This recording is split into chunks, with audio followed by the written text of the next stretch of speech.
Imran Hussain bhai, I couldn't have thought of a better guest for the topic of jinns. The jinn are mentioned throughout the Holy Quran. How come? There was one amongst the jinn who was named Iblis. If I say the other name he's known by, you'll recognize him, Shaitan. Did the good jinn ever try interacting with us? I don't know for certain, but the evil jinn definitely do. Do you think we live in a world where there are jinns who've taken the form of human beings and are public figures as well? Yes. I would love for you to give context on the Quran. It's the literal words of God in the Arabic language.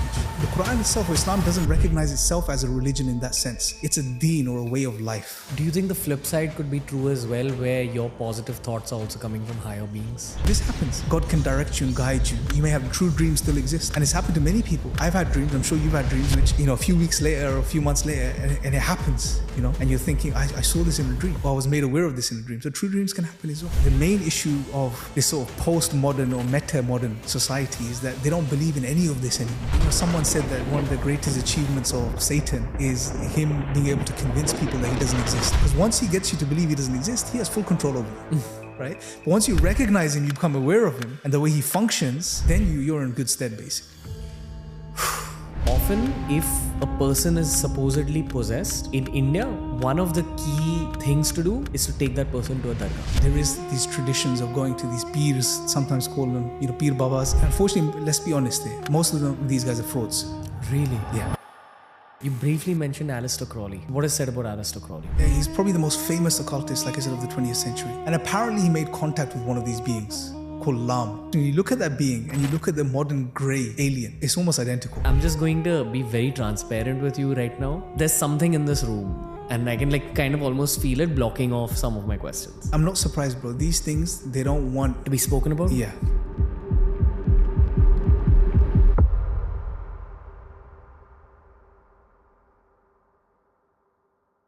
This conversation is an attempt to learn about two chapters of the human reality very deeply. The first chapter is the world of the jinn. It's an occult-oriented chapter of the human reality. It's a paranormal chapter of the human reality. The other chapter that we've tried to uncover over the course of the conversation is about the teachings of the Holy Quran. It's about the teachings of Islam. And both these chapters are deeply linked, but you need a Quranic scholar to teach you about both these subjects. It's been the honor of my life to meet Imran Hussain bhai. All I want to say is that yes, this conversation gets a little scary. It has that horror element, but you need to know that the divine, God, Allah, is with you through the conversation. You learn a lot through the course of the next hour and a half because of the immaculate Imran Hussain.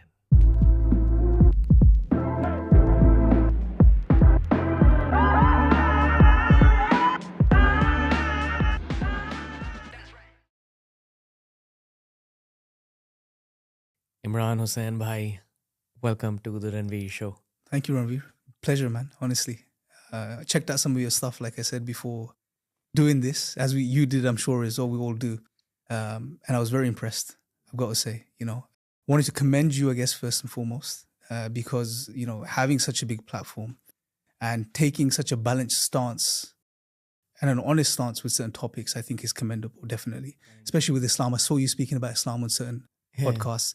And just having the courage to call things out, very respectable. So I really commend you for that. Not condemn you, commend you, commend you for that. Thank you, brother. Honestly, it's an attempt to understand life more deeply, and to a large degree, I think that this is what our ancestors did, but those middle generations forgot about this stuff. And this is similar to what we were speaking about right before we began rolling right now. That I think the world is waking up to religion for sure, spirituality for sure, but the occult as well. But to the possibility of subjects beyond traditional human understanding.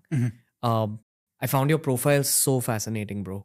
You're the right person to teach me and therefore all of us about certain aspects of Islam. But at the same time, you also have a deep interest in the UFO phenomenon that we're seeing is rising on the internet lately. I couldn't have thought of a better guest for the topic of jinns, but also a bit from a modern lens. So thank you for being on the show. No, bro. you're more, it's my pleasure, honestly. I'm honestly bursting with like questions right now. Let's go ahead, man. Let's get into it. Yeah. Okay. We had an actor called Javed Jaffrey on the show a few years ago, and he was the first person who mentioned jinns on the show. And since then, it's been one of those topics that's been in my heart in terms of something I wish to talk about on an episode. This is that episode. So I would love to know right from the basics, in terms of the Quran, what is said about jinns and what are they? Imagine someone's hearing that word for the first time. Yeah. So etymologically, the word itself, the root of it it refers to something in the Arabic, to something that's hidden or that's not seen. So it's a part of the hidden realm, the unseen realm. Now, obviously, if you look at this, what we're discussing right now from the perspective of modernity or a secular perspective, the unseen world doesn't exist, right? It's all the seen, the physical, the material. But I think people have grown beyond this now. So these topics are very interesting to people. So from an Islamic perspective, this is referring to the unseen. It's a part of the unseen. So the jinn are beings within Islam that are creation of God. God created them. God created them before he created the human beings, us humans. And they occupied the world. So the jinn have been there. They were created before us. They were created from a different substance than us.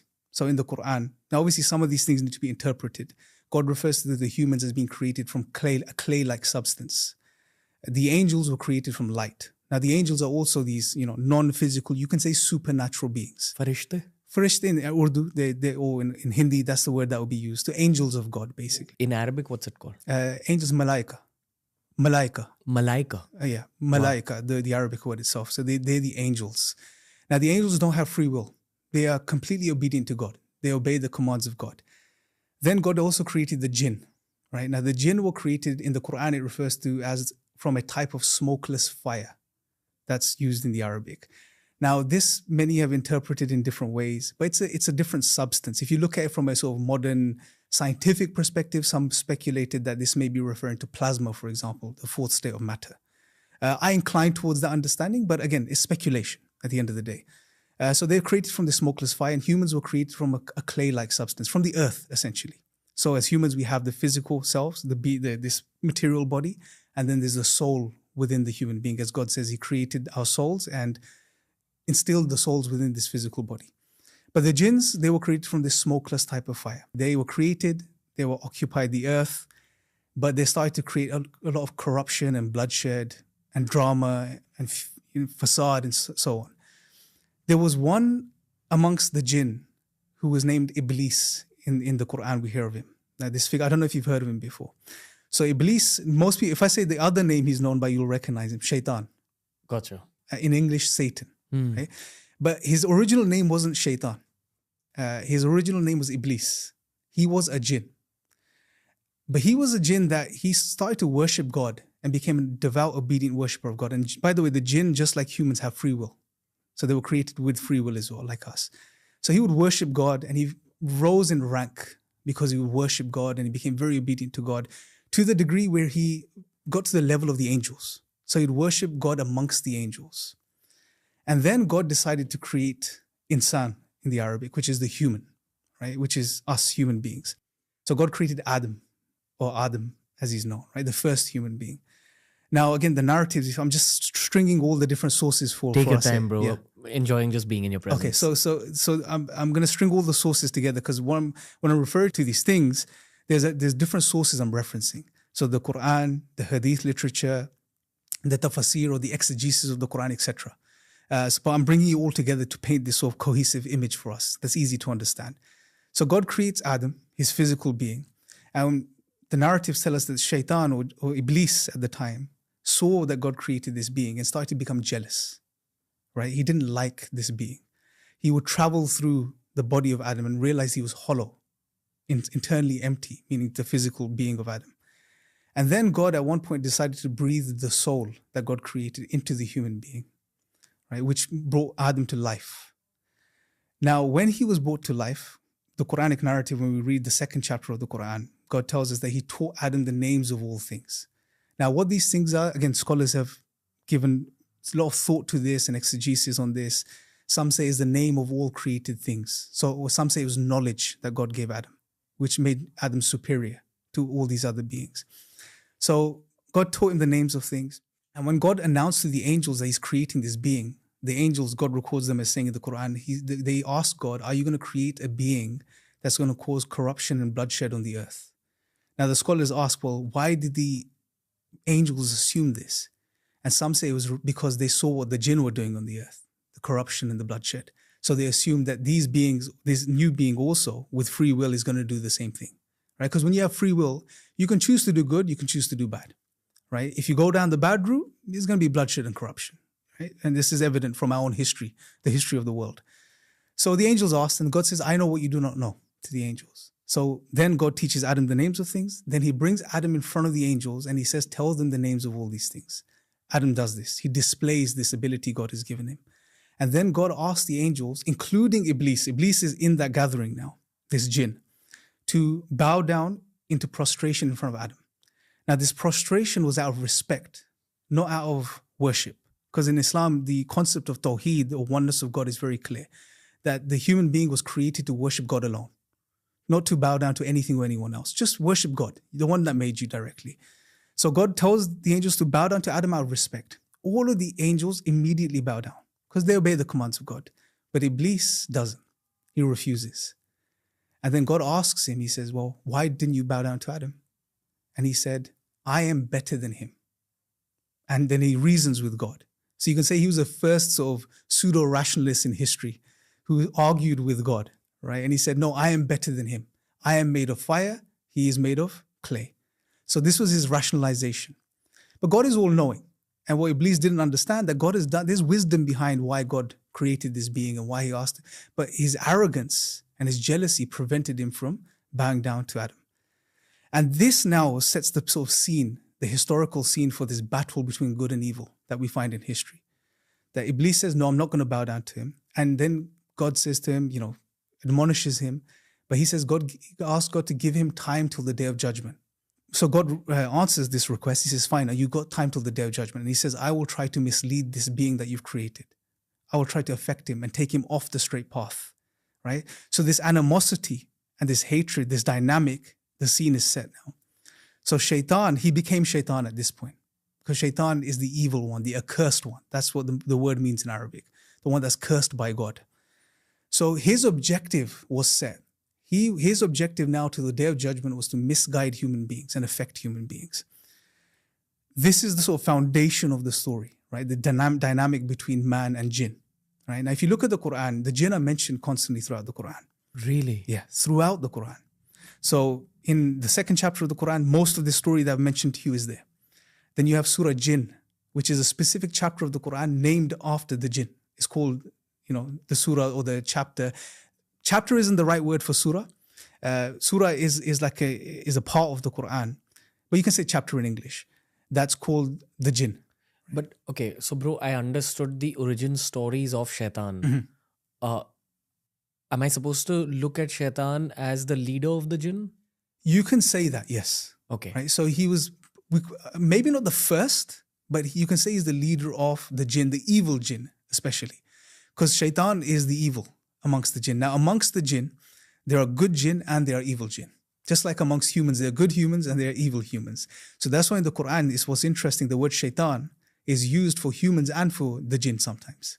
Right? So it's not exclusive for the jinn. Gotcha. And many people have this misconception, but in the Quran, God refers to some humans as shayateen and some jinn as shayateen as well.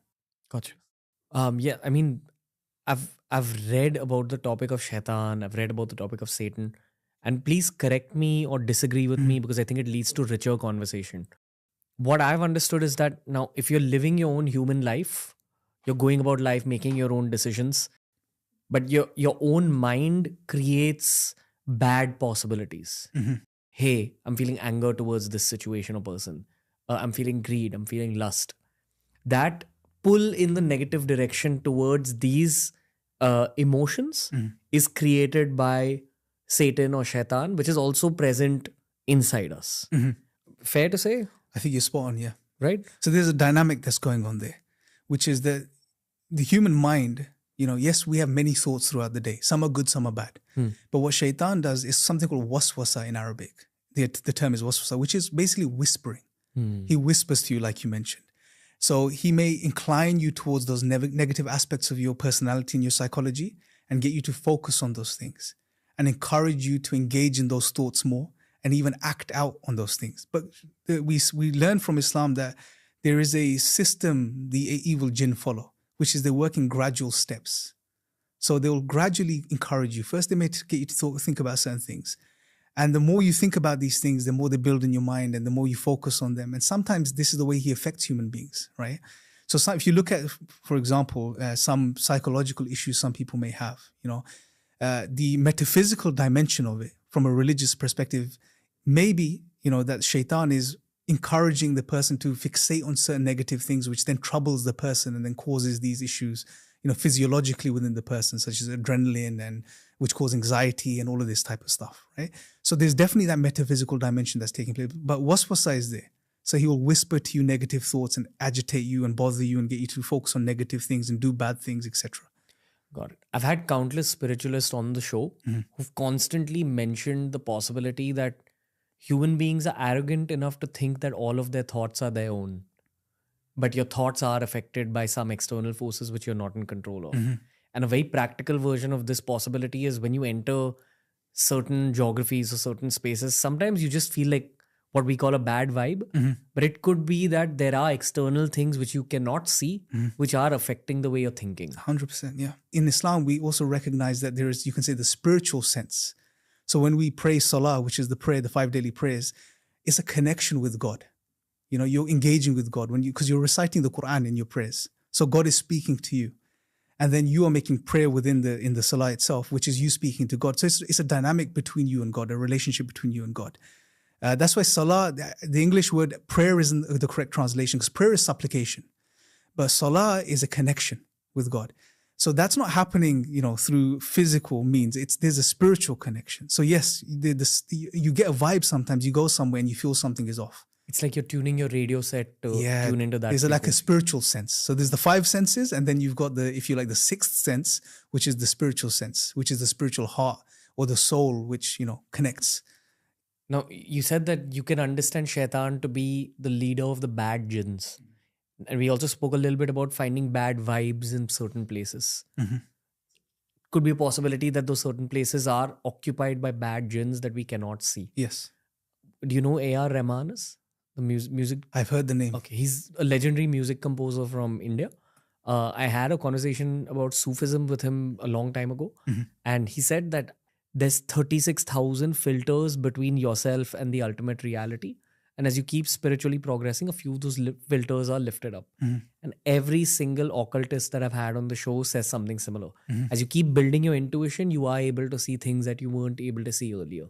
On a very basic level, it begins by just being a better observer, picking up a vibe from a human being, becoming more intuitive about situations.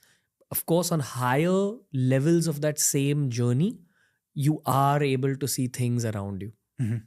That's how I understand the concept of jinns as well. They are, for lack of better words, higher or lower beings. I'd probably put the bad jinns as lower beings and the good jinns as higher beings.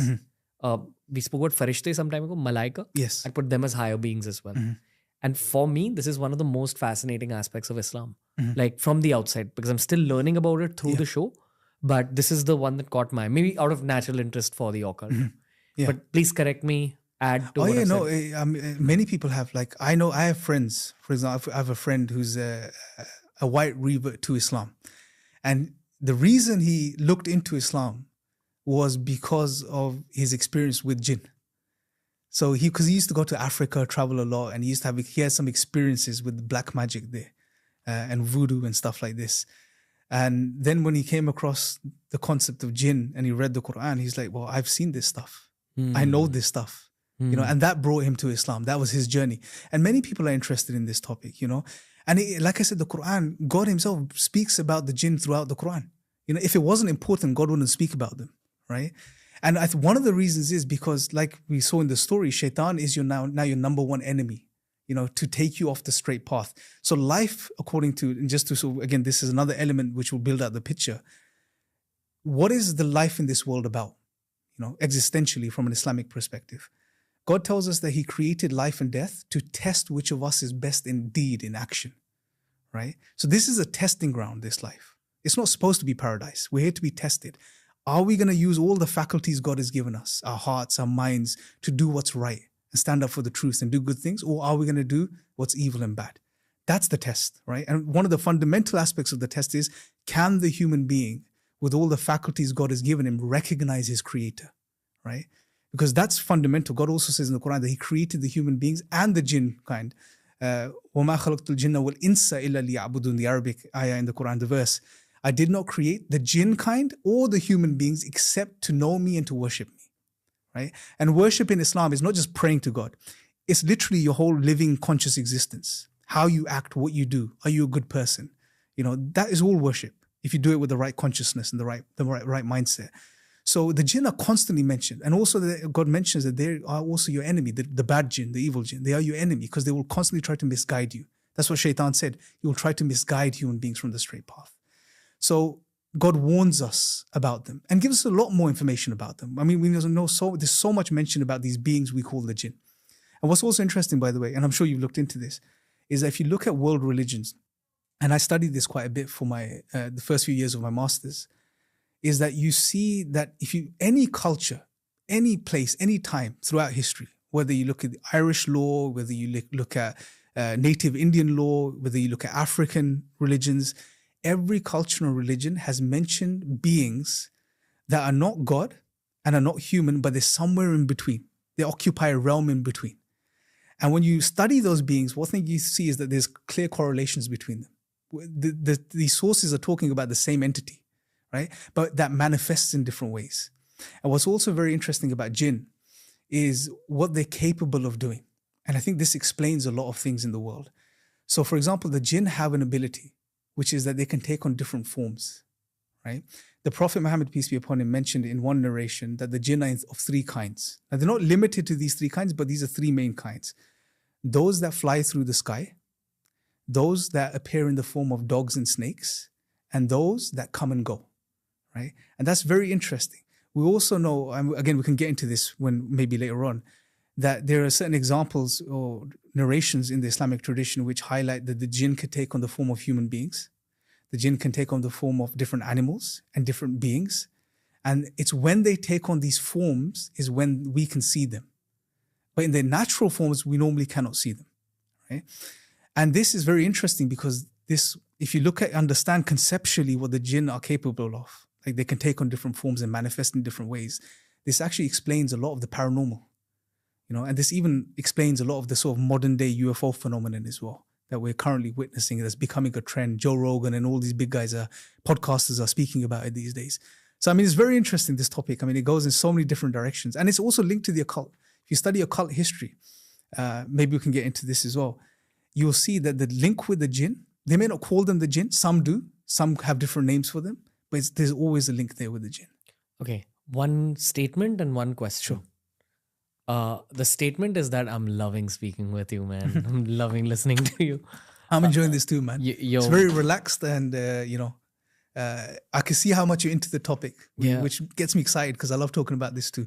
The question, what did you study for your master's? So Islamic studies.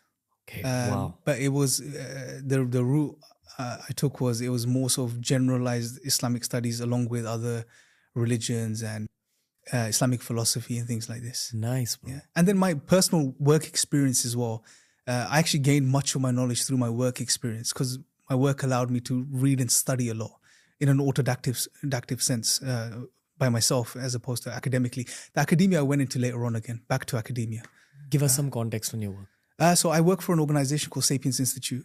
Our objective is to share Islam intellectually, removing the misconceptions and there's a lot of nonsense out there. Not only Islam, with other religions as well these days. When politics and religion and other objectives get mixed in, religion takes the brunt of it most of the time, unfortunately. But our objective is share Islam intellectually with people, remove the misconceptions so they can understand what Islam actually is and what it actually teaches, as opposed to these misconceptions and people being misinformed by these things that are out there. Been waiting for you for a very long time. I mean, if you look at it from a religious perspective, God decrees these things. I mean, I didn't plan this, you didn't plan. It just, in a way, happened, a mutual contact that we had, we knew, and it just, sprung from that. So it's interesting how things work in this world. Who writes the script, man? It's very interesting. For my podcast, I mean, there's always been a bit of a spiritual bent. We hadn't scheduled this. This is the first time we're ever meeting each other. I saw you for the first time a couple of days ago, thanks to Afghani Bhai sitting right here. I love that name, Afghani Bhai. We're going to use that from now on. Yeah. I'm not going to say his other name that we refer to him, just in case he doesn't want people to know, but Afghani Bhai is good. But, before I took off for the UK, I prayed and I just said that, hey, send me the right people for these this is what I want to explore. I want to take this content out for the world. I know that this particular episode is going to get a lot of views, but that's a bonus. The real benefit is just meeting you for the first time. Oh, likewise, man. Honestly, the time I feel the most alive is when I'm talking about topics like this. Because yes, it has some dark elements, but I feel that when the human mind understands darkness, you also move closer to the light. Yeah. And that's what makes us superior. It's the intellect that God's blessed us with, right? In the Islamic understanding, one of the things that distinguishes the human from the jinn is this intellectual capacity that we have. Physically, we may not be as powerful as the jinn, because again, there's so much to talk about, about what the strength of the jinn or the power of the jinn, the abilities of the jinn. We can't do many of those things as human beings. But one of the things that sets us apart and elevates us is our intellectual ability. So although we may talk about these dark topics, as long as you have knowledge and clarity, you can safeguard yourself. You're good. You're in a good place. But yeah, I mean. So you think this ability to go about analytical thought is what separates humankind from the jinn? One of the things. It's not to say jinns can't think. We saw from the story of Iblis, right? Logically, if we think about this, he reasoned with God. His reasoning was flawed, but nevertheless, he did reason with God. So they do have the ability to reason, but maybe not to the degree that the human beings can attain or get to the truth through thought and reflection and what we may call philosophy today, or just deep introspection. Okay. You said that the jinn are mentioned throughout the Holy Quran. How come? So yeah, one of the things I think, in Islam, the Quran we believe is revelation from Allah, from God, right? Yeah, let's take a step back. Yeah. I don't know how you're going to do this, but I would love for you to give context on the Quran, because most people know what the Quran is. I'm talking about non-Muslims. Yeah. But don't know the contents of it. So is it a story? The Quran we believe is revelation from God, and it's the words of God. So which were communicated through the Prophet Muhammad, peace be upon him, over 1400 years ago in the Arabian desert, in Mecca, right? And then he moved to Medina later on, or Yathrib as it was known, and then it became known as Medina when he moved there. So the Quran is revelation from God. It's the literal words of God in the Arabic language, right? That was then communicated through the Prophet to humanity, to people. What is the Quran? If you study the Quran from cover to cover, it doesn't follow you what some would call Aristotelian logic. What I mean by that is, in the West, we have texts which are beginning, middle, and end, right? So that's a normal textbook read. If you read a storybook, it has a beginning, middle, and end. If you even read a scientific textbook, it has some sort of structure, beginning, middle, and end. The Arabic structure, or Semitic languages generally, they have a different structure. Right? So it's not beginning, middle, and end. So when you read the Quran, you will see the Quran will speak about one topic, and then it will jump to a different topic, and then it'll come back to the same topic, and then it'll give you a different shade of the third topic or the second topic that was mentioned in a different way. So it'll go from one topic to a different, and sometimes it will be first-person narrative where God is speaking to you directly, and then God will go into a story, which then reflects some of the lessons that God has just mentioned through that story. Right? So the Quran is structured in a very different way. That's why when people read the Quran in English, when they're used to reading normal books, right, it's very hard for them to engage in the beginning, because it follows a totally different structure of reading or understanding. So yeah, there's stories in the Quran. There are things that God says. So laws in the Quran are mentioned. There are certain principles that are mentioned. There's a lot of different things in the Quran. But if you were to take a holistic understanding of what the Quran is, or what the Quran says it is, the Quran says, what God says in the Quran, that the Quran is guidance. Hudan linnas, guidance for humanity, and hudan al-muttaqeen, another word that's used, guidance for people of taqwa, people of consciousness of God or awareness of God. So it's a book of guidance, basically, right? It's what we believe the Quran is the final revelation. It's not a new religion. Now, again, from a secular political perspective, what you see is that Islam, as with other religions, is presented as just a religion, right? So that it's something you practice in your own, behind closed doors and stuff like this. But the Quran itself, or Islam, doesn't recognize itself as a religion in that sense. It's a deen or a way of life, right?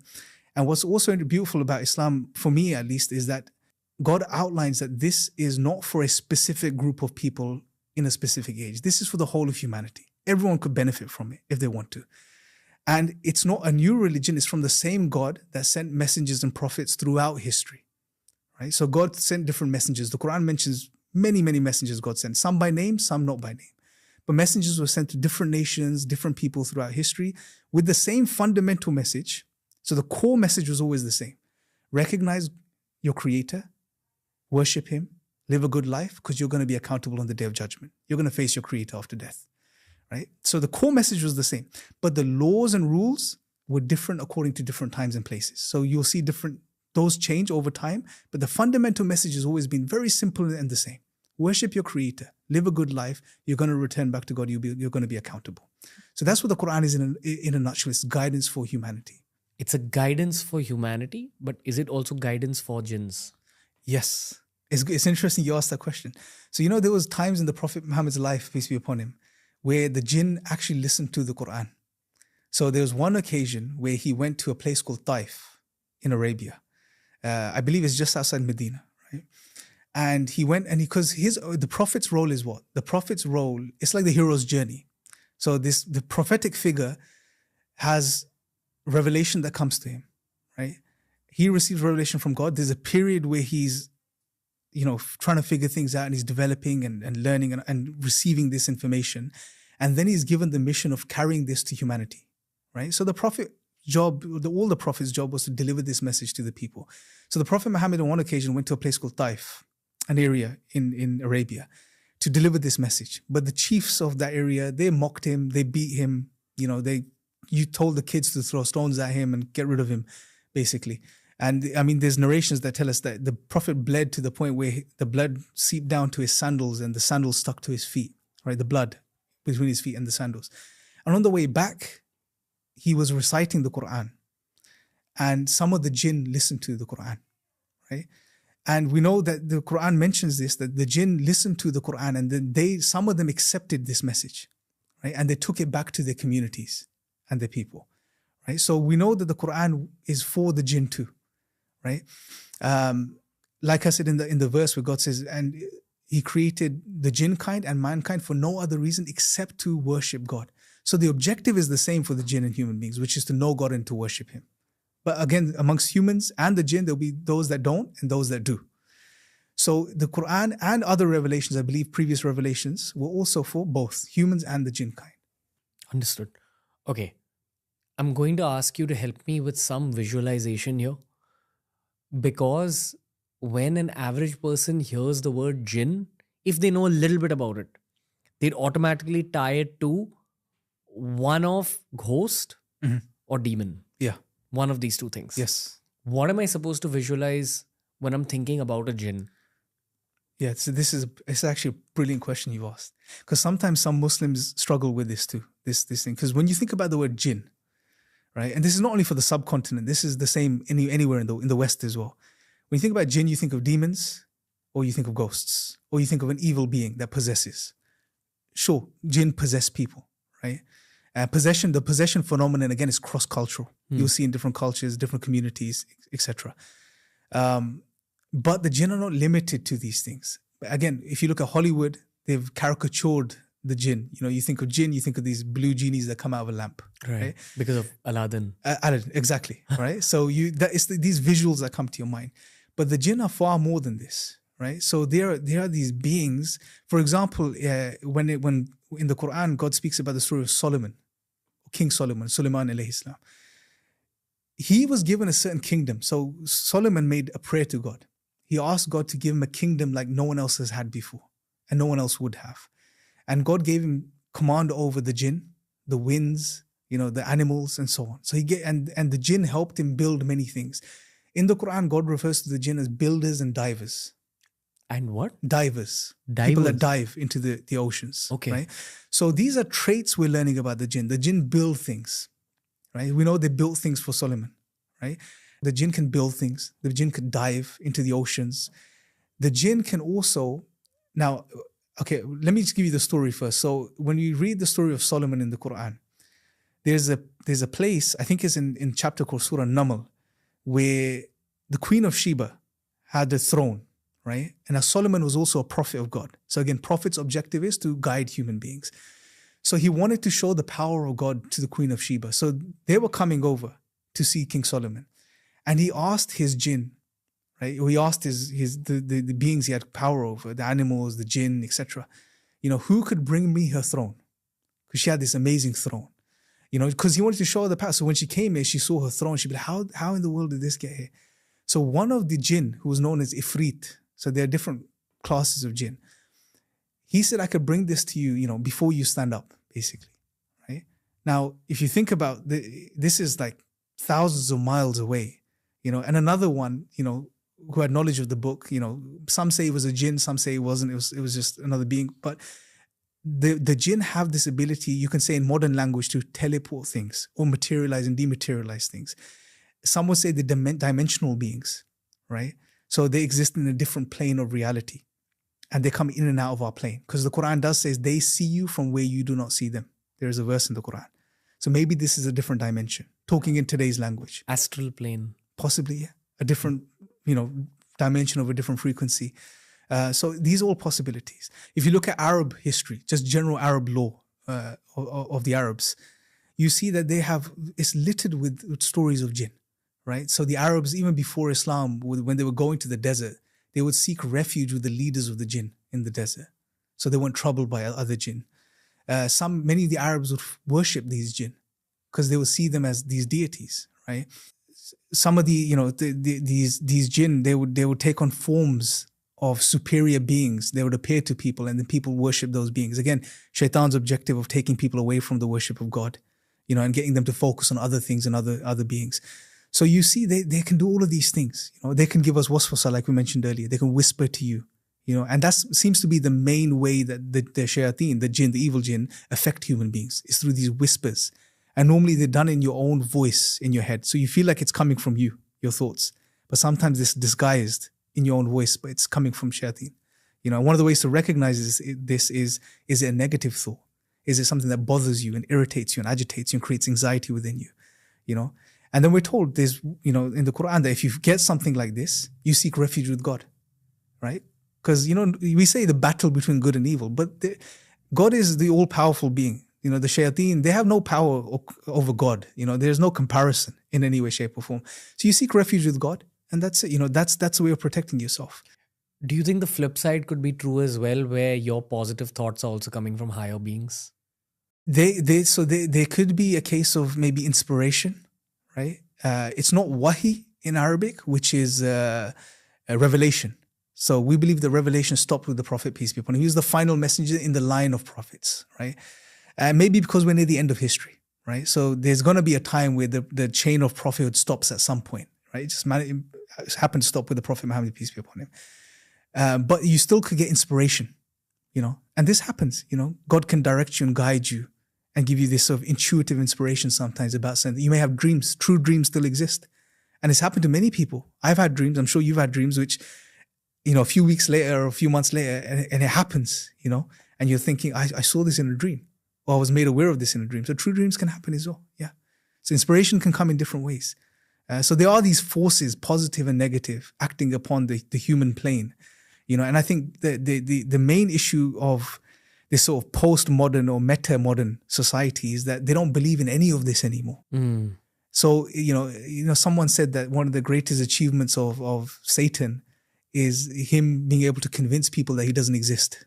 That's his biggest achievement. Because once he gets you to believe he doesn't exist, he has full control over you, right? But once you recognize him, you become aware of him and the way he functions, then you're in good stead, basically. Is there any reference or description of a jinn's face So there are some references in regards to their appearance in their original form. So for example, there's narrations that may refer to the fact that the jinn or the shayateen have horns, right? So these depictions of horned beings, these evil demonic beings, they're not too far off in some ways, but they're vile, at least the evil amongst them in the original form. They're very sort of not pleasant to look at. But again, as human beings, we can't see them in the original form in most cases. They may take on a disturbing form sometimes, right? A very evil, scary form. But then again, that may just be a form they've taken on, not their original form, right? From an Islamic perspective, as far as I'm aware, there is no clear description of what the shayateen look like in its original form. But we have some references, about its horns, etc. But they can take on very despicable, nasty forms as well to scare people and to terrorize people as well. Because lower beings feed on fear. Yeah, fear is a big thing, man. Yeah, fear is, I would say, one of the shaitan's number one tools. Because once he has you afraid, because look, fear, what does it do? It paralyzes you. It sucks your energy. I love this aspect of global, for lack of better words, religion, where every single world culture has some kind of an occult element. It's similar to what you said. Yes. Every single world culture talks about higher beings or otherworldly beings, other dimensions. And then there's an element about how you as a human being can either interact with those dimensions or reach out to them or reach them completely. I don't know what the global equivalent of this word is, but I've had friends who have, you know what a dargah is?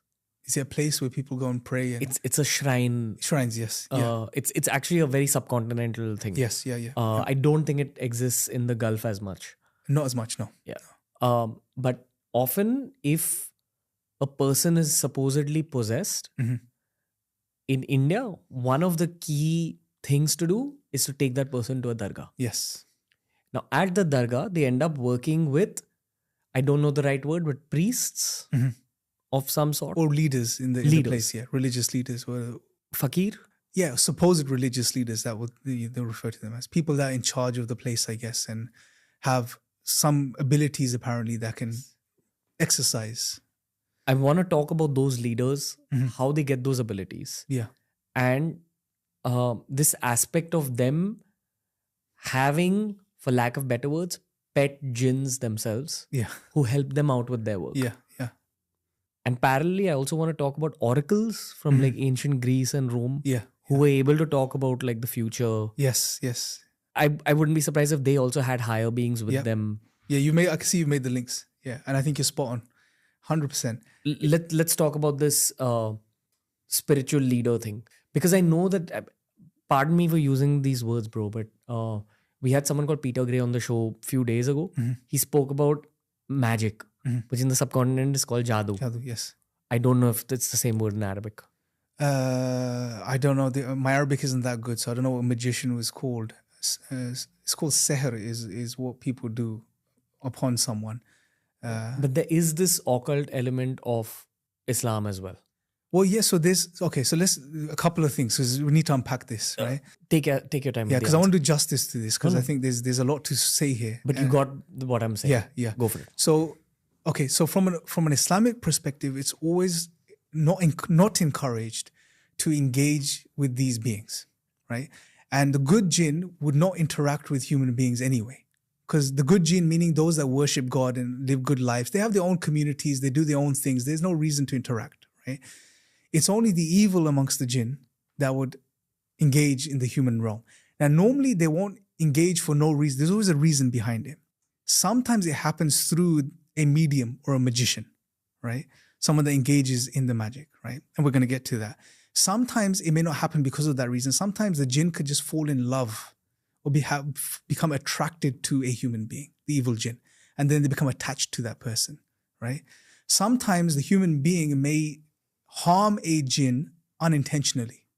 So, for example, where they may live or the places they may occupy, someone may go there and do something vile or urinate or maybe harm them in some way or the other, and that could cause a retaliation from the jinn, right? So these are a few ways that these dimensions of these realms, our realm and their realm, may interact, right?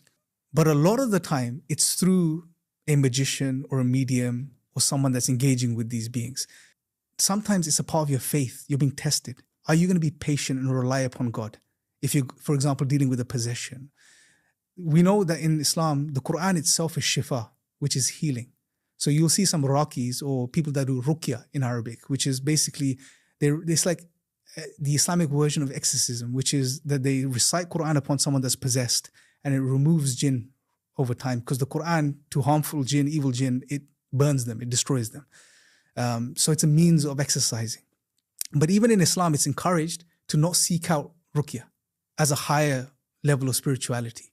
Again, that direct connection with God, seeking from God alone, not from anything or anyone else. It's that direct connection with your creator. So just generally, the first point I'm trying to get across is that Islamically, it's not encouraged to go to these people, and there's no need for it if you know who God is and you have a strong relationship with God. However, practically, pragmatically in society, especially in the subcontinent, there is these traditions of going to these peers, sometimes call them, peer babas. And unfortunately, let's be honest here, most of these guys are frauds. Some do engage with the jinn. So they go do certain practices. And by the way, bro, I'm sure you've looked into this. For someone to get control of the jinn or to have him as a pet, like you said. Animism. Yeah. It takes a lot of sacrifice and degradation of the human self to achieve that. Because the jinn don't work for free. What most people don't realize is these evil jinn, they're not going to help you for no reason, right? They want something back in return. And what they want is always more than you ask from them. And in many cases, these jinn require and ask people to do some despicable things, bro. I mean, I'll give you an example, just as a side point. Have you heard of Jack Parsons? Name rings a bell, yeah. Okay, so Jack Parsons was a direct student of Aleister Crowley. Aleister Crowley, I'm sure you've heard. You go to you talk about the occult, Aleister Crowley's there. He was one of the biggest occultists of the past, 20th century, you can say. Did some evil, despicable things. I mean, if you look at the stuff he did, it's just shocking, right? Jack Parsons was one of his main students. Now, Jack Parsons is also known, if you search him up on Google, he is one of the founding fathers of modern day rocketry. So NASA, all of these big organizations, space organizations that build shuttles and stuff. So what you see is that these people, when they engage with these beings or try to control them or get benefit from them, they have to do some disgusting things. Things which go against pure spirituality, and purity and goodness. Just evil, despicable things. You see this amongst many of the thinkers of the West as well. Those guys that were pushing on the public end, they were pushing, modernity and rationalism and empiricism and, progress and, in materialism. But on the back end, they were into alchemy and they were into all of this type of, engaging with these beings. The Greeks even, bro, they called them daemons, right? And you see they were trying to make contact with these beings, these astral beings or beings from a different plane. And a lot of these guys, so aside from the frauds that are out there amongst people, these peers, right? Though there are some that engage with these beings and they may say, oh, look, this, because, there's two in the subcontinent, there's this distinction between black and white magic, Kala Jadoo and, white magic. I don't know what they may call it in Urdu or Hindi. But it's essentially, anyone that says that they have a good being that's going to help them overcome this, it should raise a question mark. Right? Because to get control of this supposed good being, one good jinn won't come into contact with humans anyway, because they're good and they know their limits and they stay to their own realm. So, and also the jinn in Islam, we know they're deceptive, they lie, they deceive, right? Again, another tangent, so much to talk about this topic, but another tangent, we know that before the advent of Islam, the jinn, one of the things they would do, because the abilities they had was they would travel into the heavens. And they would take bits of information. Because remember, we're in serial time, right? So we're past, present, future. We can't jump from now to the future, right? Or, so we're going through this linear serial time. The jinn would go out of this realm or dimension in modern terms, and they would try access knowledge from the other realms, from the realms of the angels, the heavens. And they would bring some of this knowledge of the future back and give it to these people, who would then go to the disciples and say, look, this is going to happen and this is going to happen, the oracles and stuff, right? But with the advent of the Prophet Muhammad, peace be upon him, they were banned from doing this. They couldn't go into the heavens anymore and extract information. So they had this other ability as well back in the day. So hence they would inform these oracles, and then the oracles would inform people of, even there were certain Sufis. So for example, in the time of Ibn Taymiyyah, an Islamic scholar, he has a very interesting called the Essays on the Jinn. Phenomenal book. It's an English translation as well. Some of the stories in there are mind-blowing, right? He mentions that there were Sufis at the time, certain Sufi masters, who would be in contact with these jinn. And to get in contact with them, they were probably doing some crazy stuff anyway, which was un-Islamic, right? Or unethical or unspiritual. And these beings would help them. So, if their disciples were in trouble somewhere, these jinns would take on the form of the Sufi master and appear to the disciples in another place. One of these apparently Sufi masters said that when I die, I would come and bury myself. Essentially, it was the jinn that took on the form of him and then buried him to show these miracles to the disciples and mislead them. So there's been many people like this within the Islamic tradition as well, in Islamic history, who have wanted to engage with these beings and take control of them. But it's always a very dark thing, man. I mean, anyone that says to me, look, I'm in contact with these beings and it's all good and it's pure, is always a question mark. It's just because of the nature of these beings and the fact that the good amongst them won't be engaging with us anyway. So whatever you're in contact with, how do you know it's not deceiving you and telling you it's good, right? It's a possibility. There's a deceptive nature that these beings have. So you never know with these. And that's why it's always encouraged to stay away from this realm. Hopefully that answers your question. I know I've gone on to many tangents, man. Bro. You answered every aspect of it. Okay, perfect. You briefly mentioned Aleister Crowley. Yeah. What is said about Aleister Crowley? He was an occultist. Yeah, he's probably the most famous occultist, like I said, of the 20th century. And one of his main objectives was to make contact with one of these beings from these other planes. He was very wealthy and rich, right? His father was Christian. He despised Christianity, right? And he was engaged in all of these occult practices and rituals. And apparently he made contact with one of these beings called Lam. Lam, yeah. If you search Lam, you'll see this depiction of a being that he painted, right? And it's very interesting. When you look at that being and you look at the modern grey alien in modern UFO lore, it's almost identical, man. I mean, they look the same, right? But yeah, so he was trying to make contact with these beings and again, engaging with all these sex rituals and all of this dark stuff. And apparently he made a lot of progress in his occult practices, but he had to do a lot of disgusting stuff. And he encouraged a lot of other people to get involved in this, like Jack Parsons, etc. Why do you think the jinns want someone to go about disgusting acts in return for whatever they're doing for the human being? I think so, considering the history, which we discussed in the beginning, that shaitan wants to misguide human beings, right? So if in any way, if you can take the human being away from God and purity towards evil and worshipping other things, he's happy, right? He's met his objective, right? Because he's destined for the hellfire, right? Because he disobeyed. He argued with God. He refused to bow down to Adam. He said he's going to mislead human beings. He's the evil character. Now, his objective is to take people to hell with him. Like humans, this being that God is so proud of, that God created, he wants to almost prove a point that I am better than him, as he said. And he wants to take them to hell with him. First of all, I'm just going to be very transparent with you right now. Okay, and I also feel really safe with you guys. You're safe, man. Yeah. Afghani Bhai is not going to harm any of us, man. But there's something in this room. And I can kind of almost feel it blocking off some of my questions. Mm-hmm. So, but anyway, I'm just going to carry on. Yeah. Yeah, and I'm not surprised, bro. These things, they don't want to be spoken about. Yeah. My head is hurting like crazy. Yeah. And I know when that happens, it happens in these kind of episodes. You believe in God, right? I assume. Of course. Yeah. Of course. Seek refuge with God, that's it. Yeah. Because these beings have no power over God, man. They're a creation of God. Yeah. So like I said, this whole good versus evil that you see in some cultures, that the evil is as powerful as the good. It's not true. If God is the creator, whatever background you come from, if you believe God is the creator, he is the all-powerful creator that created everything and has control over everything. These beings are within the creation of God. They're not superior to God. So God, seeking refuge with God, these beings can't do anything. Right before we began rolling, we were talking about how when you engage with these topics, you invite these topics into your reality. Mm-hmm. Right? Yeah. Why do they not want to be spoken about?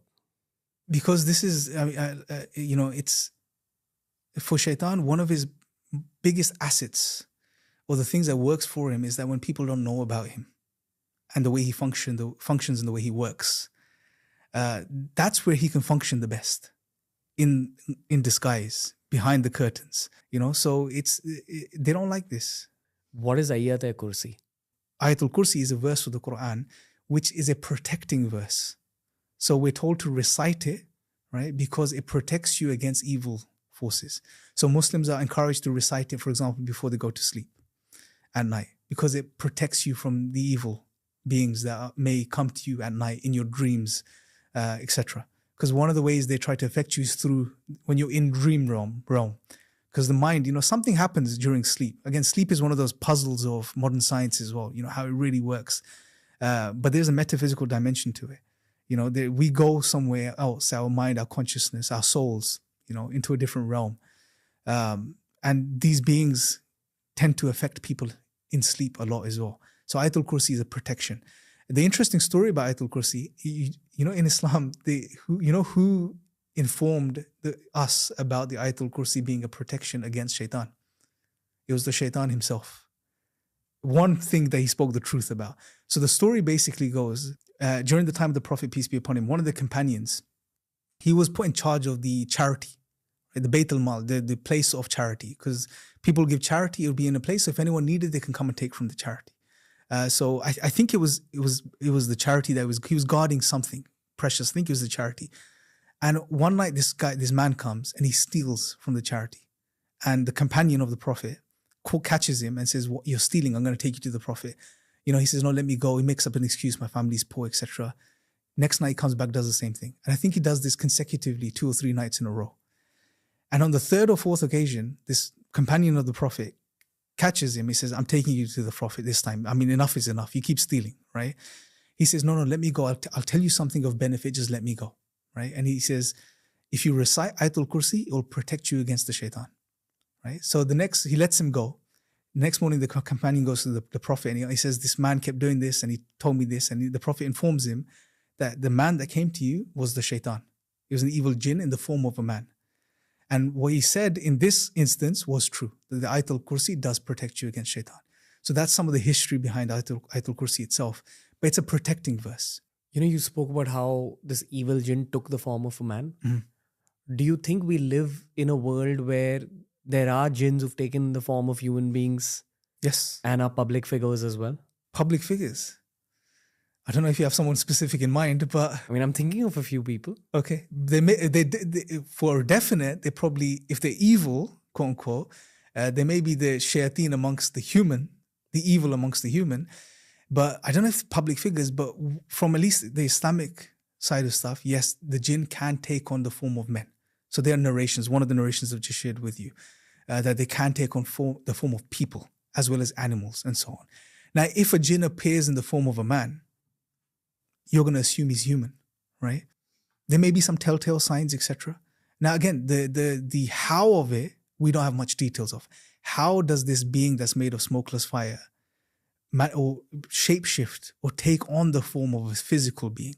When he takes on this physical shape or form, is he now susceptible to the things that physical beings are susceptible to? These are big questions, right? So, for example, there is a narration where a jinn that appeared in the form of a snake, one of the companions killed the snake, but the snake also killed the companion. But the point was that he died in the form of when he was in the form of that physical snake, right?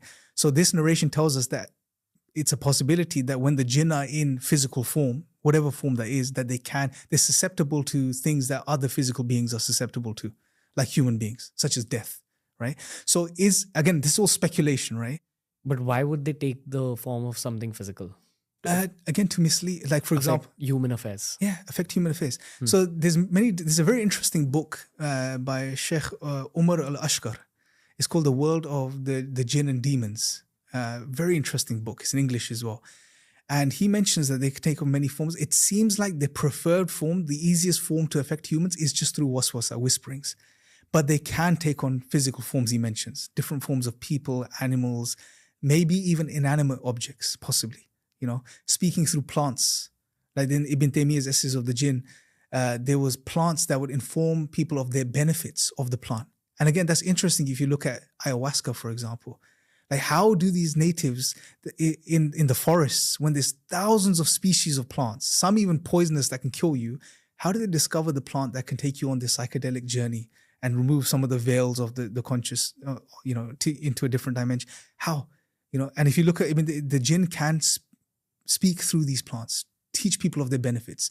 So they can do loads of things like this, right? The form they choose may depend on the circumstance. What are they trying to achieve in that specific case? Interdimensional beings. That's one way you could refer to them in modern language. Interdimensional beings, spiritual beings, some would say, beings from a different plane. So there's many ways you could refer to them. Do the good jinn ever try interacting with us? I don't know for certain. I would assume, based on what we know, that they would stay to themselves. Right? Okay. There would be no need for them to engage with us or interact with us. But I can't be for sure. But the evil jinn definitely do. And they can claim that they are good. Right? So again, it muddies the waters. Like, what do you trust then, How do you know if this jinn is actually good or actually evil, because of the deceptive nature? Okay.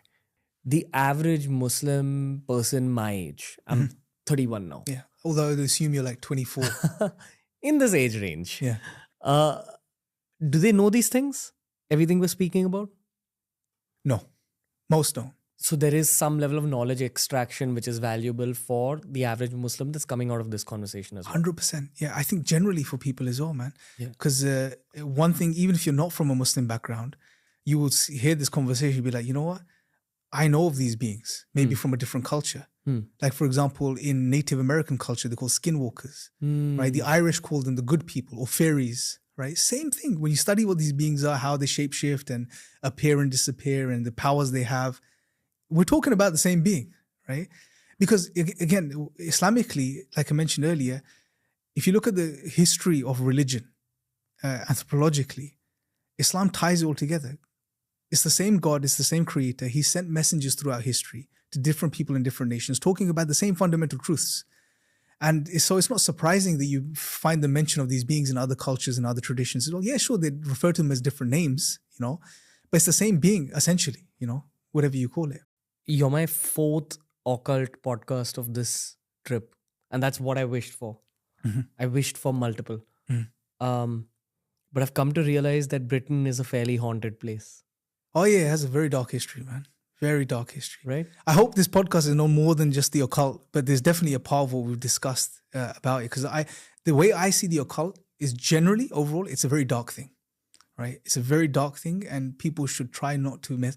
Because look, we could be spending our time in such a more profound way by trying to connect with the positive side, our spiritual selves, developing ourselves spiritually, growing closer to God, etc., instead of losing ourselves in the dark side, if you like. But UK, yeah, it's definitely it has a dark history. There were loads of witches and witchcraft, and the more ancient religions of the UK had a lot of dark practices and stuff like this. Yeah, definitely. You feel it while living here? It depends where you are. Like I've had certain experiences which I can talk about. Like, because there's a time we were doing a lot of travel because of work, and we would end up staying, especially when you go out into the countrysides, not so much in the cities.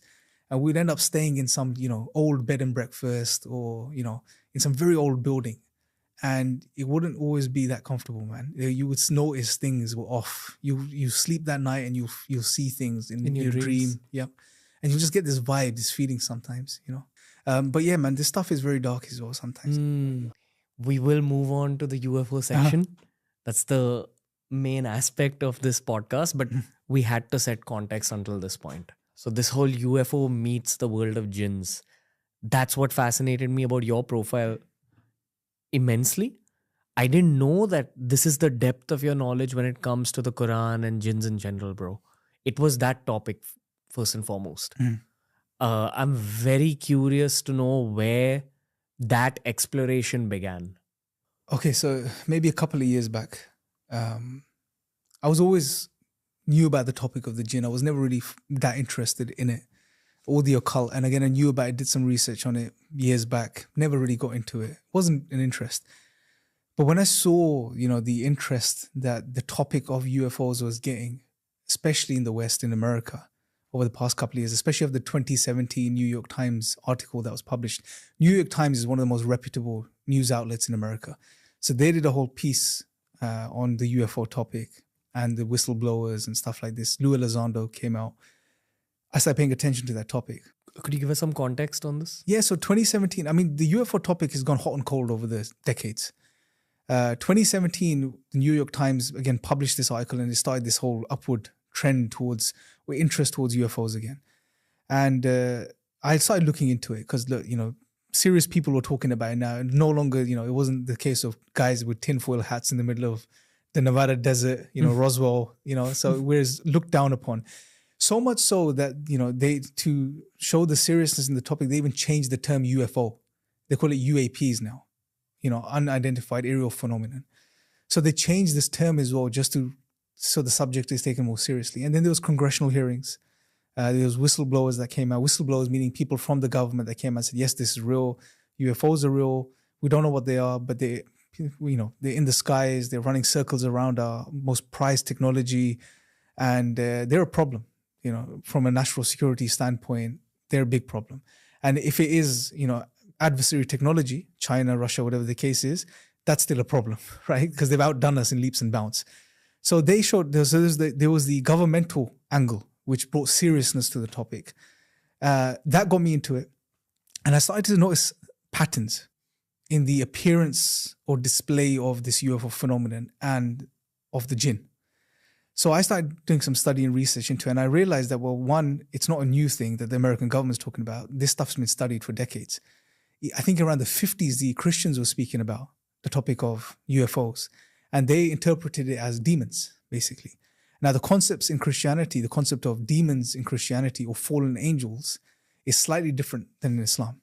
So the concept in Christianity is that these are angels that have basically turned dark, right, and become evil. Whereas in Islam, there's no angels don't have free will, so they never disobey God. Therefore, they can never become evil in the first place. But there are the jinn. And I think some of the misunderstanding comes from the fact that Iblis, or like we said in the beginning, Shaitan, was worshipping God amongst the jinn. He was in the ranks of the angels. So therefore, it can become confusing very quickly for people. So anyway, they were interpreting them as demons or fallen angels. So that was very interesting. There was Christians speaking about this since the 50s. Some of the main researchers in the field of ufology, like Jacques Vallée, for example, the most eminent guy. He's like the godfather of the topic, the whole topic. He's a computer scientist, one of the guys that first worked on the internet when it was coming out. Very brilliant, clever guy. He wrote several books on the topic. And his conclusion, and he's an academic, his conclusion was that this phenomenon, as they refer to it, is not extraterrestrial, meaning it's not aliens from another planet. And he's written papers on this as to why he doesn't believe this is the case. One example he gives is, well, if intelligent life from somewhere else in the universe is traveling light years and has the technology to do so, is going to somehow crash on the Earth. I mean, they're not going to put any fail-safes in place for that. It doesn't make sense. And he had many other arguments for this. But anyhow, his conclusion was this is something else. And he also said that this phenomenon has been witnessed throughout history. And many cultures he referred to and religions that talk about this phenomenon and calls it different things by different names. And he talks about Irish law a lot as well. So I found that very interesting, that this serious researcher, an academic, is coming to this conclusion. And then I started looking at some of the other academics. They were talking about this stuff. D.W. Pasulka, a religious studies professor in America, she talks about the UFO phenomenon and how, yes, in the media, you see one angle of it, these things flying in the air and people being abducted and so on. But there's a very dark side to it, that the people that have these experiences with UFOs, that when they go after the experience, they have many other experiences, or people that study this topic, their families are affected, right? There's this, they refer to as the hitchhiker effect, right? They've got a term for it, which basically means when someone has an experience with a UFO or a UFO experience, something follows these people, becomes attached to these people and affects their lives, their families, their kids, the neighbors even, right? It's like a virus. Even if they're just studying it. Even if they're just studying it. Like there's been some government officials, Jim Simivan, ex-CIA agent. He's on YouTube. You can see his stuff. He was studying this topic and he and his family had experiences. Lou Elizondo, the most famous whistleblower that's come out now, He was in the recent congressional hearing. He wrote a book recently called Imminent. He said that, you know, when he got involved in the study, and he was heading the project, secret project in the government to study UFOs. He said when he got involved in the study of it, he started to see lights, green orbs flying through his home and lights in the sky and stuff like this. So, you know, there's this phenomenon, the hitchhiker effect, as they call it. And again, there's a historical precedence to this. So I started to see this and like, hold on a second. There's something very interesting going on here. My studies in the jinn and different religions and how they understand these beings that are between not God, but not human, but somewhere in between, and the UFO phenomenon, there seems to be a link here. So I dove into it a bit more, and I came across, you know, so many similarities and parallels. And my conclusion after doing the study was, well, what people are witnessing or calling UFOs or alien beings, and now they call them NHI, non-human intelligence, right, is actually the same phenomenon, just appearing or manifesting in a different way, right? Manifesting in a way that's appeasing to and makes sense to a techno-secular mind. There was an article published on ResearchGate a few months ago where these academics, you know, said that it doesn't have to be ET, it could be other things as well. It could be, you know, they had a category called magical entities or something like that. And within there, they spoke about jinn and other beings, you know, from other cultures. So I found the similarities was just amazing, man. You know, and that's what led me to the conclusion that it's actually what we're seeing is just jinn manifestations, what's going on. Why? Because so there's a few parallels I could share with you. So first is the appearance, right? So when you talk about appearance or manifestation, what are people seeing when it comes to the UFO phenomenon? They're seeing lights, orbs in the sky. They are seeing cryptids sometimes, weird-looking creatures that appear and disappear. They're seeing these typical grey aliens, as they call them, you know, very popular in pop culture, greys, big heads, black eyes. You know, they are having experiences with beings that are telling them certain things, which are not always true, giving them a certain purpose. They're being abducted by these beings. So let's look at the appearance: lights, orbs, creatures, alien grey type beings. The jinn manifestations, if we see lights, right? Orbs, right? Appearing, taking on the shape and form of different creatures and animals. The Aleister Crowley, the being that he contacted, Lam, which we mentioned earlier, if you look at the picture of that being and you look at the typical grey, it's almost identical. Big head, large eyes, small features, small being, etc. So the appearance was very similar, right? Then the abduction phenomenon, right? So we know that abduction phenomenon is massive in the UFO, you know, culture. People have been abducted. They report the abductions. There was a Harvard professor. He was the head of psychiatry in Harvard. And he wrote a book called Abductions. It was an academic piece. And what he concluded from all of his research and interviewing hundreds of thousands of people that had abduction experiences, that this is a real phenomenon. This is not mass hysteria. People are actually experiencing something, right? Now, we find the abduction phenomenon within the jinn as well, right? So, for example, at the time of Umar, one of the companions of the Prophet, when he became caliph, during his time, there was a man who just disappears, right? And his wife comes and says, my husband's disappeared after a while and she wants to move on with her life, etc.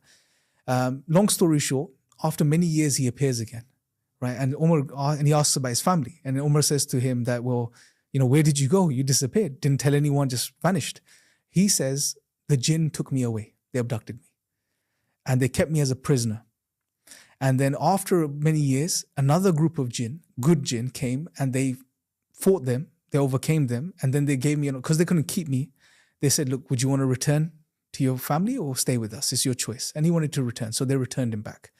And he accepted this as an excuse. So this shows that the abduction phenomenon was something common and experienced at the time. You know, in the last section, you mentioned something about historical references of jinns. What was mentioned historically? Also, so there's actually a very good book, The World of the Jinn, The Arabs and the World of the Jinn. It's an academic book. I can give you the reference of it. And the author does a historical sweep of Arab folklore and literature and all of this stuff, because there's a lot of it there. And, you know, the author gathers these reports of all these different Arab tribes and communities that have had experiences with the jinn and collates them and brings them together. So there's a lot of information there about interactions between men and jinn from an Arab context, basically. There's another book called The World of the Fire Spirits. I think it's called that, or I'm paraphrasing the title. And again, the author does something similar, but also brings in other cultures and traditions Africa and Zanzibar, etc., all different parts of the world, and again collates those stories of these experiences, which are very interesting. A friend of mine who's an explorer, he's like dedicated his whole life to cycling in the interiors of the world. Wow. So he's been on the show. His name is Raj Fanden. The Cycle Baba is his YouTube name. Wow, okay.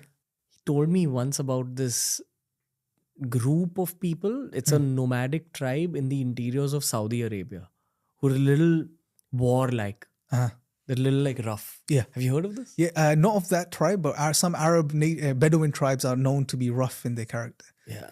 I would assume that if anyone has had any kind of interactions, it's these interiors of the desert kind of people. Because in the desert, there's no clouds. Yeah. And you're able to see really far. Anyone's seen it, it's them. I would assume that all the desert-oriented cultures of the world have had more interactions with these things. Yeah, not only desert, I would say desolate places, which are not occupied normally by human beings. So you wouldn't find most people having experiences with these beings in cities or populated areas. According to Islamic narrations, that these beings, once they had started spreading corruption and bloodshed, that God sent the angels, including Iblis, who was amongst the angels, to basically, there was a war that took place on earth, and they pushed these beings to desolate areas, caves and mountains and dirty places which weren't inhabited. Now, whether it was in this dimension or another dimension, again, that could be speculated upon. But you would find, even through folklore and the religious texts, that you normally find these beings to inhabit desolate areas and places where people don't normally live. So yes, deserts would definitely be a place.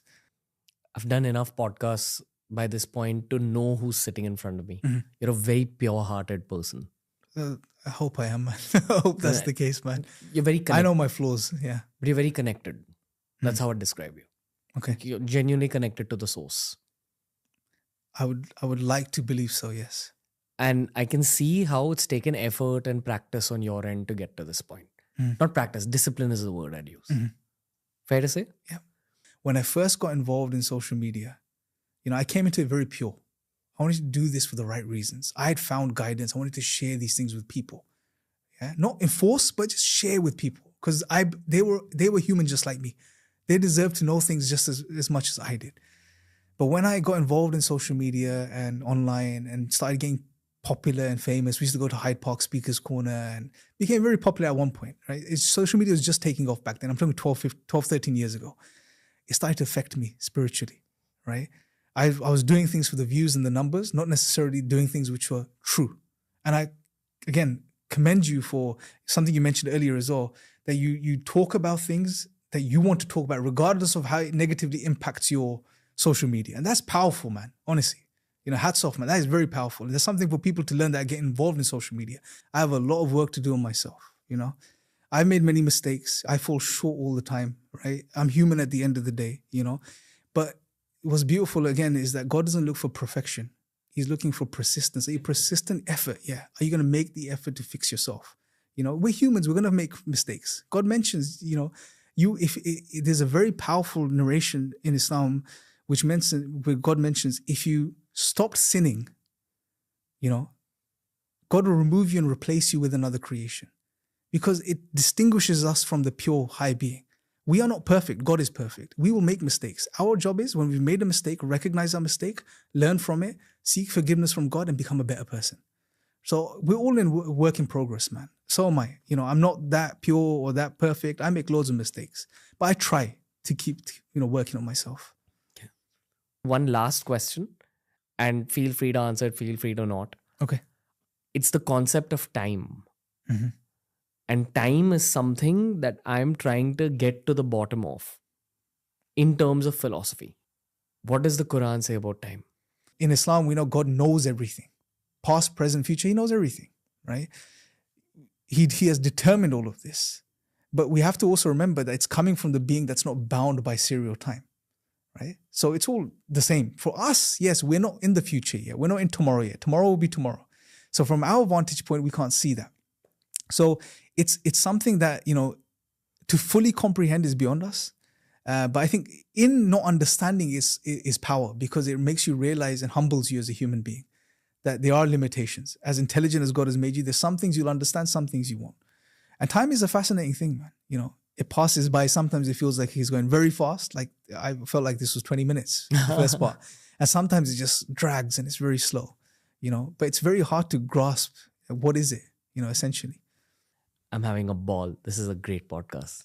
Likewise, man. It's fun. I've really enjoyed just this session with you. I really appreciate for you letting me, you know, express my thoughts and discussing those thoughts with me. And your style of going back and forth was very powerful as well. Because, you know, it wasn't just sit back, ask the question, doing your job. You know, you were actually engaging, which is very powerful. And I think stuff like this is very powerful for the youth, especially out there, regardless of what background you come from, to learn about, you know, other traditions and other ways of life, and to really try to understand them beyond the politics and the nonsense that's out there, pretty much. Yeah. I think it's also why old media is dying. Mm-hmm. Like the news wants to create divisions. Yes. And I personally believe that new media definitely can create divisions, but instead we should try creating multiplications. Yeah. Because through cross-cultural knowledge, that's where your knowledge gains width and depth, rather than just gaining depth out of like one piece of information. Yeah. So my intention with this whole tour of my show was to gain cross-cultural knowledge. And I say it again. I said it to you in the breaks. I said it to you before the show. I prayed for you to visit the realms of this show. So thank you, Imran. No, thank you for having me on, man. And like I said, you know, may God guide you, may God guide me, may God guide all of us. We're all on a journey, right? And may God facilitate that journey for all of us. You know, as long as we can facilitate some learning for people, that's the best we can do. Here's to many more conversations over the years. Yeah. Thank you. Thank you. This was just the beginning. Thank you. Thanks a lot, man. That was the episode for today, ladies and gentlemen. I'd love to know what you guys thought of today's episode. I'd love to know in the comment section about which